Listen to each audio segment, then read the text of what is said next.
I guess today's day will be a bloody day of the conference because since Monday we are listening about all bloodletting.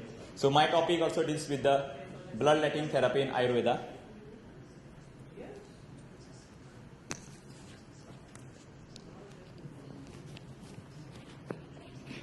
Yeah.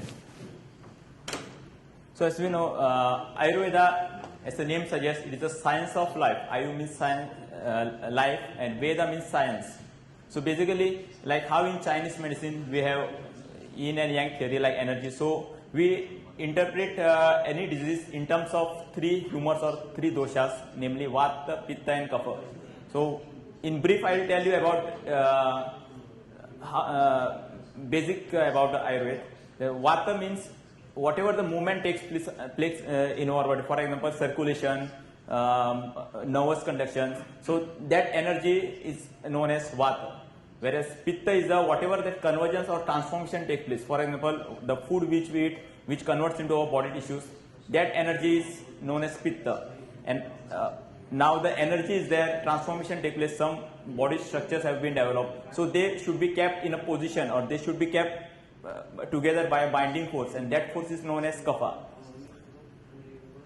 Please keep quiet. Please keep quiet. Please keep quiet. Please keep quiet. Okay.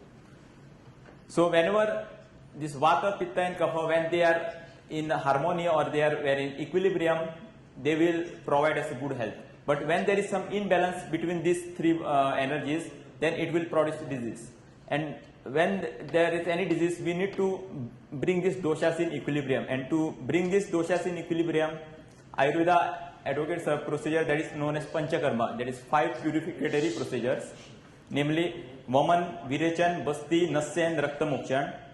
So Vaman is a medicinal induced emesis. Vaman is an medicinal induced emesis. If you want to talk, you can go outside the hall, no? Please. Who is she talking? He's She's a my doctor. wife. He's a doctor. Just send out. Why? Because he's not Why a send doctor. out? She's not a doctor. Why? She's not a doctor. You know? She's my admin person. She's my wife. Why are you doing like Why that? you are shouting? Why you are shouting? You are also not a doctor, you know? You are also not a doctor.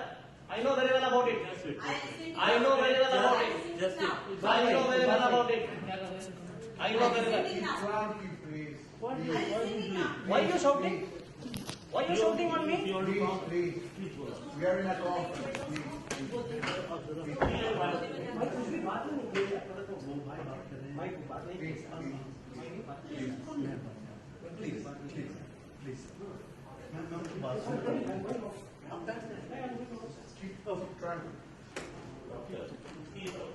is the doctor? Come on, side. Shall I start?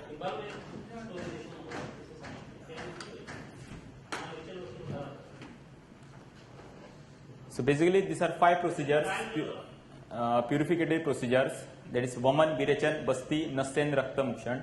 Vaman is a procedure where we give some medicines which causes induced emesis or vomiting, and it is indicated for the disease caused by the Kapha disorder, that is dosha which is responsible for binding forces.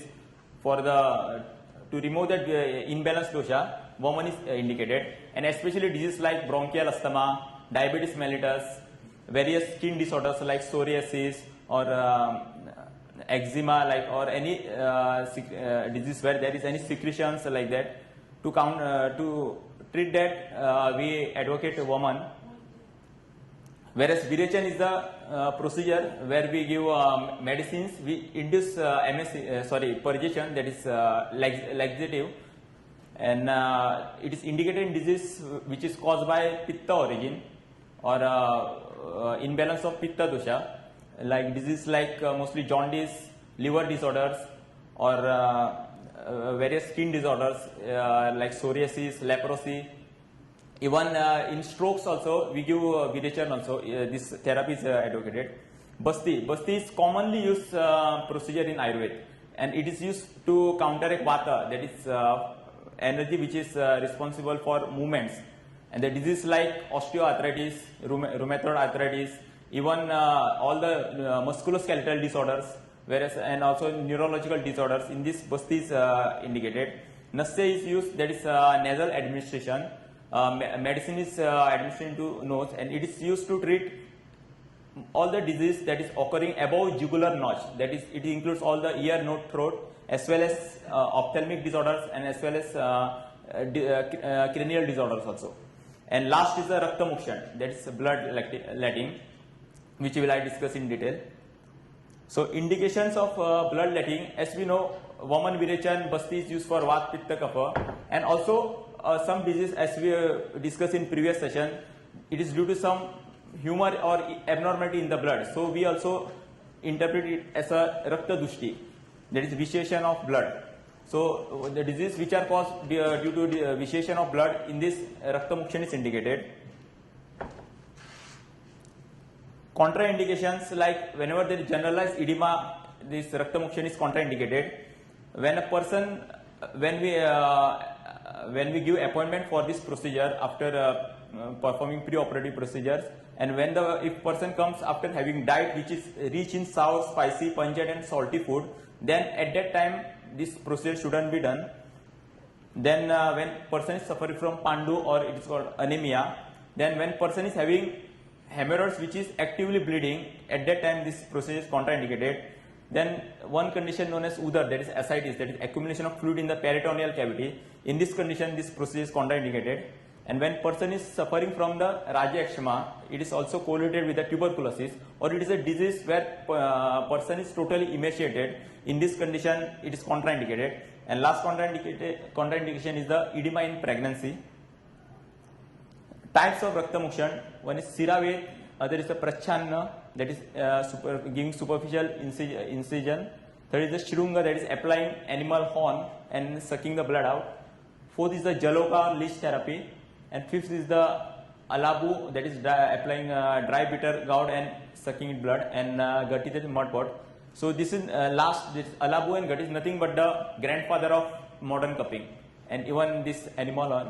Whereas this Siravet and Jaloka are something unique to the Ayurveda, whereas this Prachanna, Alabu and Shrunga, I think they are practiced in other pathies in the form of cupping or hijama, like that.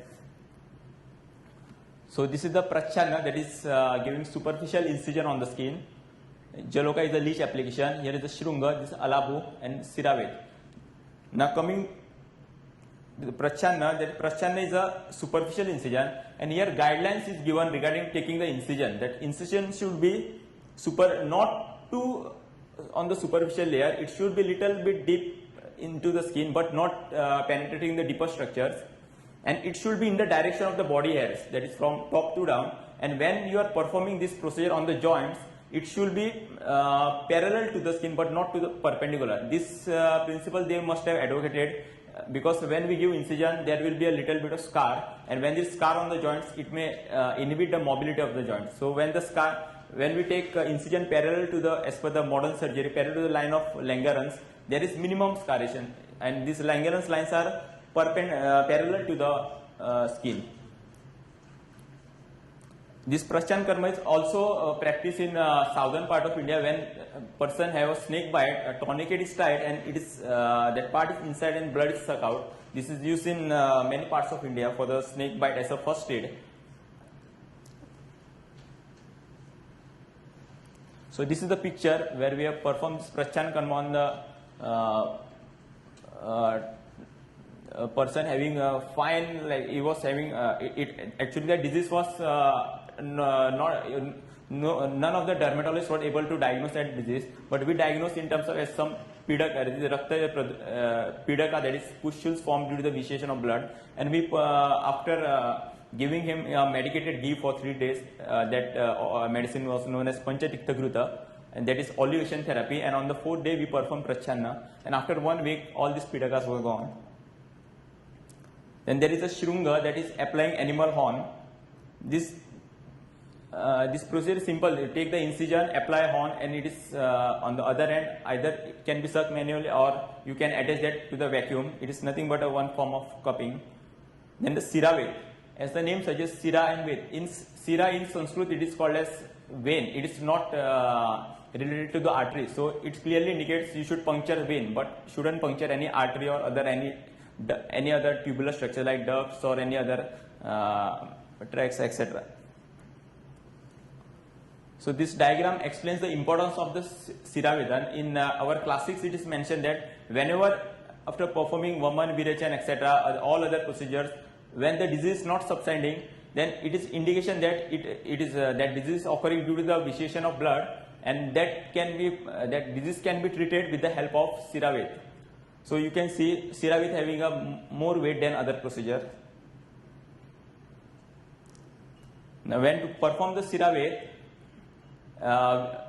in some emergency condition, it is advised that you can directly at that time you can perform the Siravet or puncturing of the vein. But when some disease is chronic, you have to prepare that person for that procedure. So for that purpose, we produce a procedure known as Snihan. That is, we are giving a medicated oil or medicated ghee after improving the status of the Agni. Agni is nothing but the digestive capacity of that person, so that medicine will be digested. So when this medicated ghee, depending on the person's body weight, it is if for example if person is adult, we start from the 30 ml, then on the next day 60, and on the third day 90 ml. And when we certain clinical features we look, then we on the fourth day we perform this procedure. So purpose of performing this internal elevation is that the vitiated doshas, in when it is chronic condition, they are stick to the body tissues or known as dhatu. This internal oleation acts like a soap, so it helps in lubricating that dosha, helps in movement of the dosha. And when you perform this procedure, they can be easily removed out. So for this purpose, this internal elevation is done. Then certain disease we have to rule out, like if person is having any coagulated coagulopathies like hemophilia and all. But even in person if he is having hemophilia, with certain precautions we can perform this procedure and can achieve hemostasis. Then if person is having some blood-borne disease like HIV or hepatitis B, we can perform this procedure, but after observing universal precautions.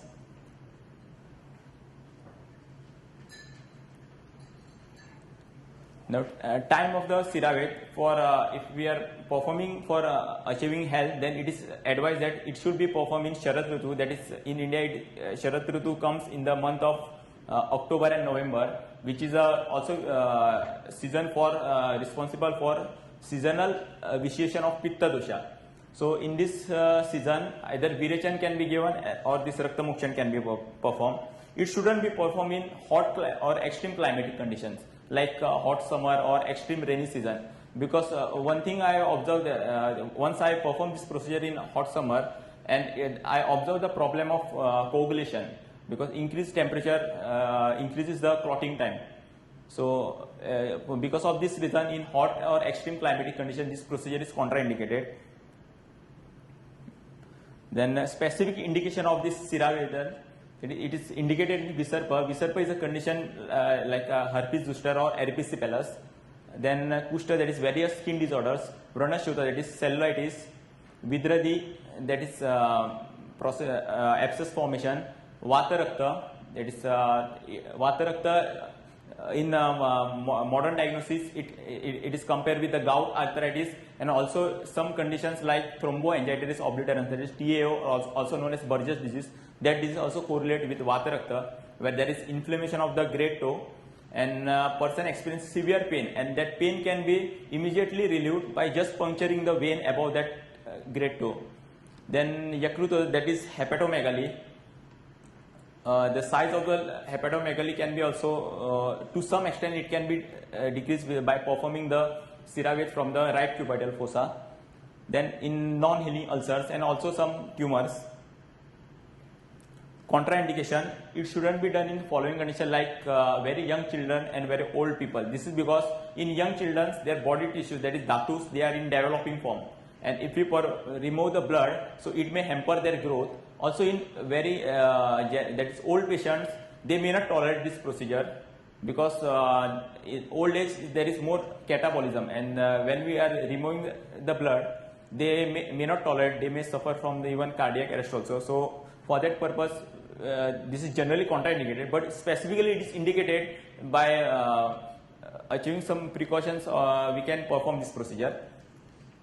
Then person who are debilitated with long-standing disease, like if for example person suffering from the malaria and he's or with tuberculosis, his body is emaciated. In that condition, this shouldn't be done. Then persons who are frightened about this procedure, at that time it shouldn't be performed. This person who are frightened about this procedure, we should counsel them, gain their confidence, and then we can perform this procedure.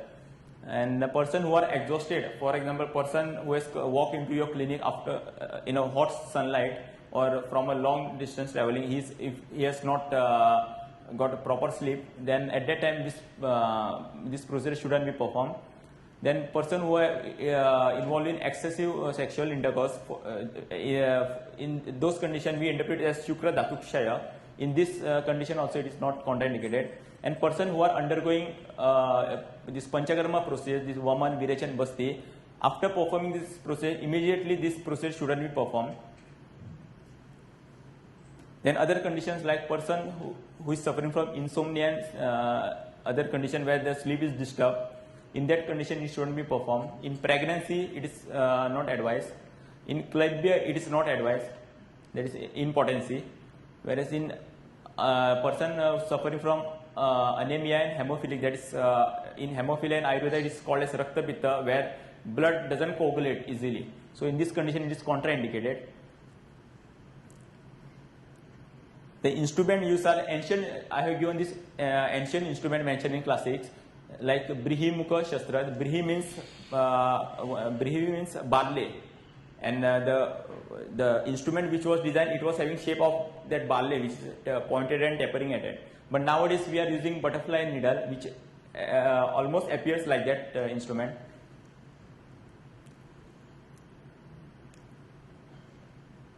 The science of proper or adequate bloodletting. When we perform this procedure, the patient should feel some lightness. Means, for example, a patient came with a stiff or swollen joint. After performing this procedure, he should feel some lightness in that joint. This is the indication that you have performed the procedure very well. Second is the Vedana Shanti, or relief from pain. If pain increases with that procedure, that means that procedure is not contraindicated and you shouldn't go further performing this procedure.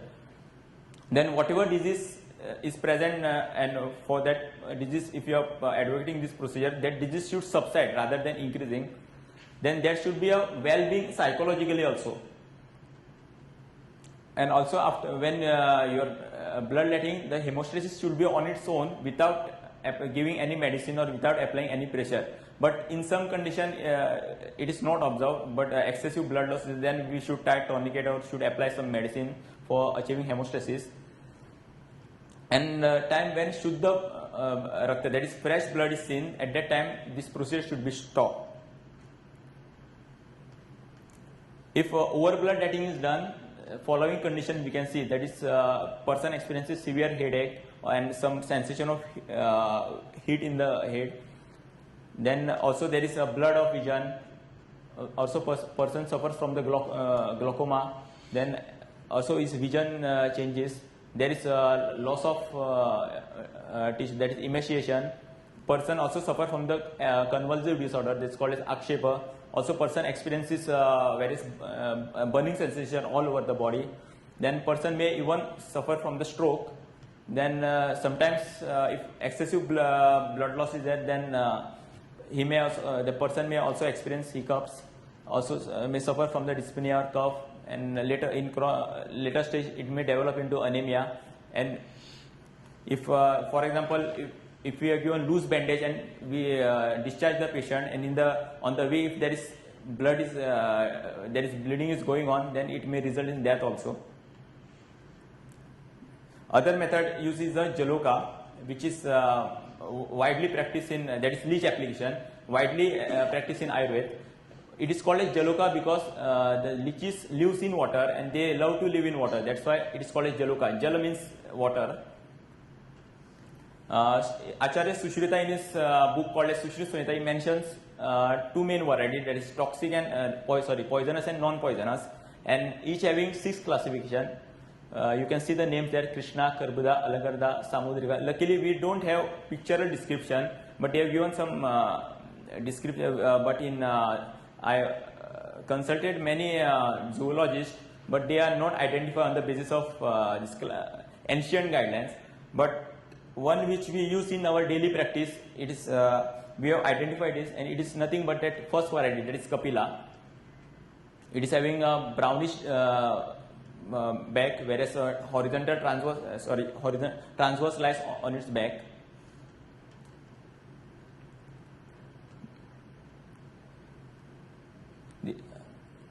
Before application of these leeches, we just wash that part with plain water, no spirit, no povidone iodine, no any corrosive substance, because this is a animal and it will affect with alcoholic preparation of the skins or other corrosive ointments which we apply. So that ointment shouldn't be applied. No need to tie any tourniquet and all. You just have to lift that leech from the water, that is or from the aquarium, and just place it on that part. It will search its own surface and it will start sucking the blood. Is there a pointer?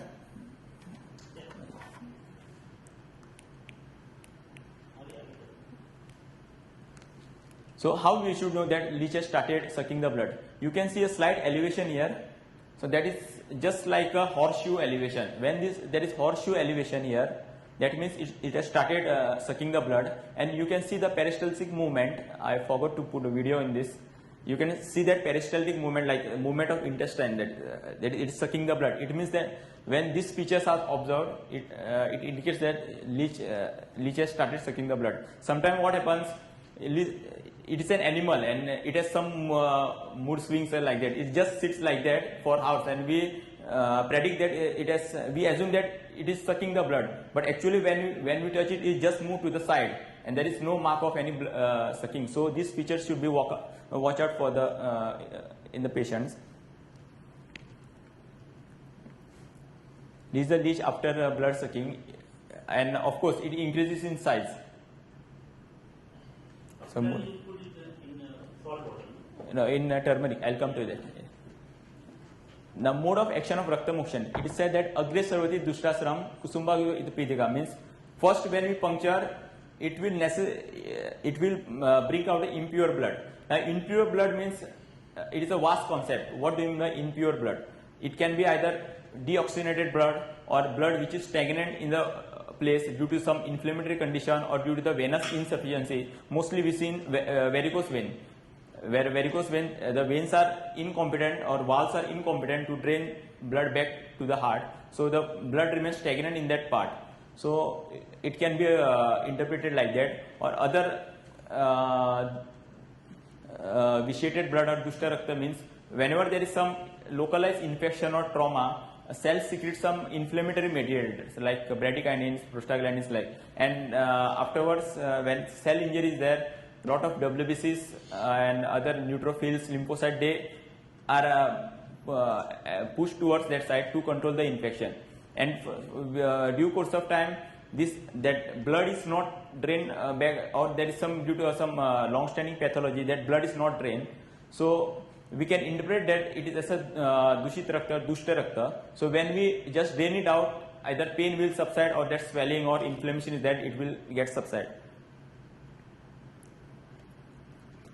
So it helps in relieving pain and burning sensation, mostly in diabetic neuropathy where the person experiences burning sensation in the sole. It is advised that whenever person suffers from the loss of sensation in the leg or numbing or tingling sensation or burning sensation, a vein should be punctured between the great toe and second toe.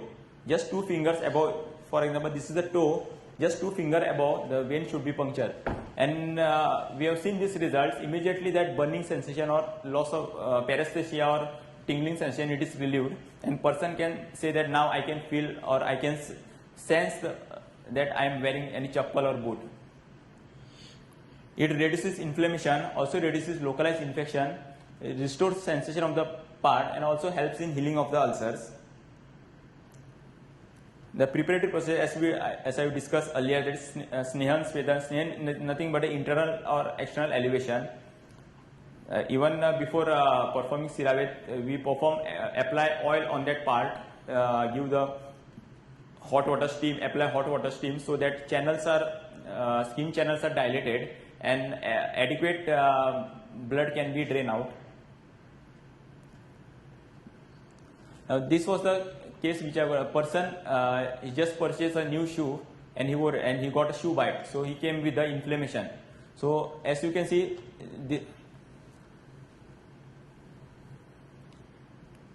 there is a reddish discoloration of that skin.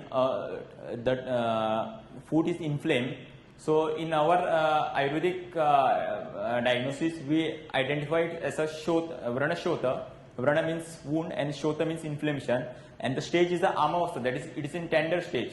And in tender stage, if anyone performs anyone gives incision or attempts for IND, so there won't be any pus drainage, but he will land into destroying deeper structures like tendon intervertebral space or deeper veins or deeper nerves, etc. So it is an indication for applying leech, this Gelokar leech, and this is the wound immediately on the next day. So the swelling was reduced. Most of the cases when this person go in the allopathic hospital, they advise for 7 days antibiotic course, and still swelling doesn't subside. They apply glycerin, Maxalf, and all this regimen is given, and they just allow to keep leg raised position, that is bed rest, for 7 to 15 days. And this patient was diabetic, still he had nothing abscess or further advancement of the disease. Immediately on the next day, all the reddish discoloration is reduced, and all the edema all over the toe is also reduced. He was unable to move the foot, but then on the next day he came walking, and just there was superficial wound which got healed within 7 days. This is the lady came with the varicose vein ulcer. This ulcer was not healing since 15 years. And as you see, this is a hemostatin deposition which resulted in the blackish discoloration. So we performed Jaloka, this application of leech, and this is the photo taken after 15 days. After 1 month, and you can see all the entire ulcer is healed. This was second sitting of application of leech, just to means I want to see that whether this hemostatin discoloration can be changed or not, because what happens in varicose vein ulcer, we treat the ulcer gets healed, but there is more chance of recurrence. This recurrence is due to either person practice a prolonged standing or avoid wearing this varicose vein stockings or applying crepe bandage. So these are the chances of recurrences. So we advise such patients to come once in a month and do this Jaloka Vacharan, and then I am assessing the condition. So this lady is coming since 5 months for the follow-up. Once in a month she comes, and we apply leeches. So you can see this color changes. You can see it is a dark reddish discoloration. So it is slightly reduced. Maybe after 1 year we can see the normal color. And in the next conference I can present totally changed skin color. Conclusion: Raktamokshana, if you use after proper diagnosis and evaluation, will give instant result compared to other palliative or conservative treatment. It is very much economical and cost effective. So no much any material or instruments are required. In India, this procedure we hardly charge rupees 100 to 150, and this leech cost around 30 to 35 rupees. So it is very much economical. Even we have started breeding these leeches in aquarium so that we can there won't be any contamination or means any cross infection like this. So we started breeding the leeches. No much manpower is also required. One man can perform this procedure. So you doesn't require any therapist and all. And if not used cautiously, it may prove fatal also. Thank you.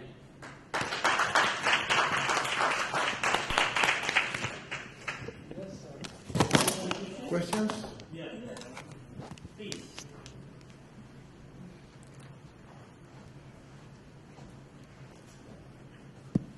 First of all, I must appreciate this presentation. Centuries ago, people thought of something, wisdom, and they started using these leeches. And secondly, I will say this is not unique to our Vedic medicine. This treatment of leeches is mentioned in Unani also, mentioned in the Arabic medicine also. Why I say the influence of Alexander the Great from Unani, Greek to Indian medicine. Either it came from India to Greek or from Greek to India. So there is something interaction between them. Yeah. And secondly, Arabic medicine, also interaction between India Yeah. and Arab countries. When Muslims they came to India from Turkmen or from Baghdad or from Almaty, they spread this knowledge or they take knowledge from there, whatever it is. So it is not unique to Ayurveda. Unique means I mean to say it's commonly practiced Yes, in true. Ayurveda. It is also mentioned practiced in Arab it's countries. mentioned in all science. Leeches. And there are medicinal leeches known. Hirudina in, medicinalis. Conventional medicine also. And the zoological name of this leech, Hirudina medicinalis. you know that. Hirudo medicinalis. And why it can suck? Because it leaks Hirudin present. some enzymes which can dissolve blood. Anticoagulant factor. Hirudin, that is. And now there are biological biotechniques, we can prepare that this anticoagulant which is present in the enzyme which is present in the saliva of this leech. So it is now known in conventional medicine also. So there are many reasons for beneficial effect. Sucking the blood, and I believe when they suck the pus from the infected foot, the leech will die. Yeah. And when it sucks the pure blood, will survive. If you have this observation also, leech will die if it sucks the infected pus from the foot. Yes. I So think- the beneficial effect is multifactorial. It is related to enzymes released from saliva, Yes. related to removal of some blood, also related to local irritation or counter irritation, which relieves pain, and especially when you relieve pressure on the nerves, there is a local anesthetic effect. And this is why a person will not feel is wearing foot or not, because no nerves are anesthetized. Yes, This is I my- think all of us, people that went to the Amazonia to study herbs, all us, have this responsibility of these traditional medicines that have local solutions for local problems. You understand? Local solution for local problems. And that is very, very important in many parts of the world, indeed, today. So for that, I congratulate this man. I will give diploma. Sure. It's for my own knowledge. Sure. Yeah. Yeah. This is our tradition. And I've got the chance to ask a question.